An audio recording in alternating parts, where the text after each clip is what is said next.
So in this video, we are going to see the difference between the continuity and the uniform continuity.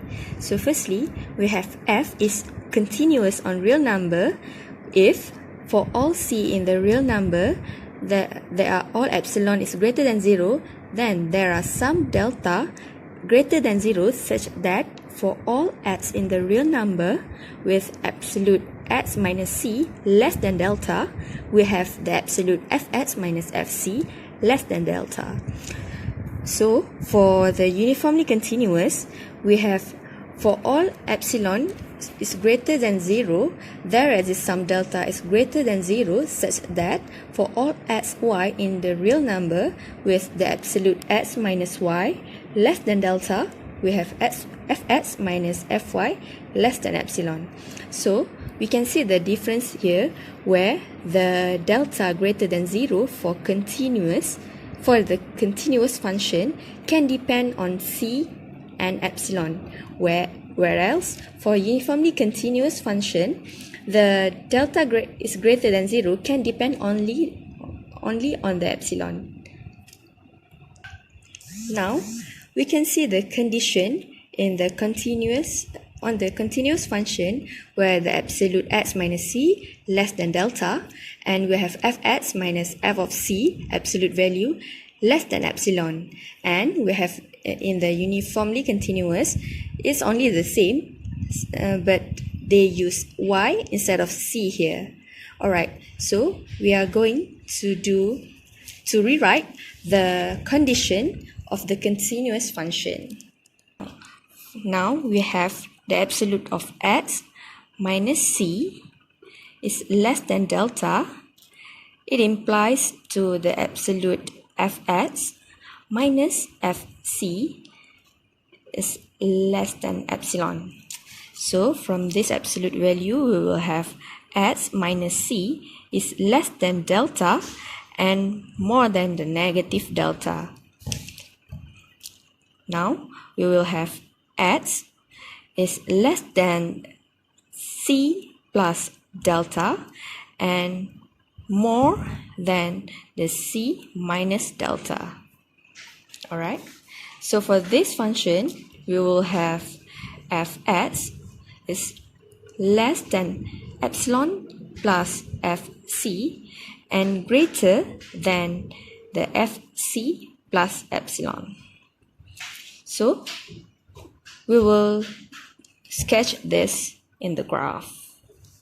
Let's say we have in the graph, we have c here, and we have c plus delta here, and here we have c minus delta. In this function, the value of x is between here until here. Now let's say we have fc here, and here we have fc minus epsilon, and we have fc plus epsilon here. So for every x in the interval between c minus delta and c plus delta, the y value will be in the interval of fc minus epsilon until fc plus epsilon. So we will do the rectangle here to make the range of the function. So yes, so we have this red rectangle. Okay, now as we can see, this red rectangle is the rectangle that is made using these two conditions. So let's say if I have a function that goes like this, we can see for every x from here to here, the y is from here until here.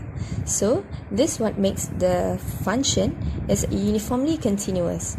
So for uniformly continuous, this rectangle will work for the entire function. It means the same red rectangle of the same size will work for the entire function. So what makes the a function is not uniformly continuous. Okay, let's say if we have a function like this, the function goes up here until here. So we'll try to make a red rectangle like before here. Okay, for this interval it's all okay because for all x around here, it has the y value around here.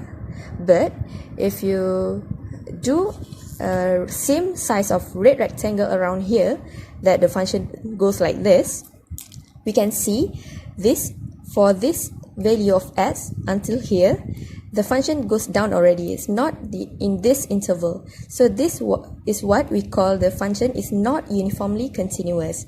So that is what makes the difference between the continuous function and the uniformly continuous function. Thank you.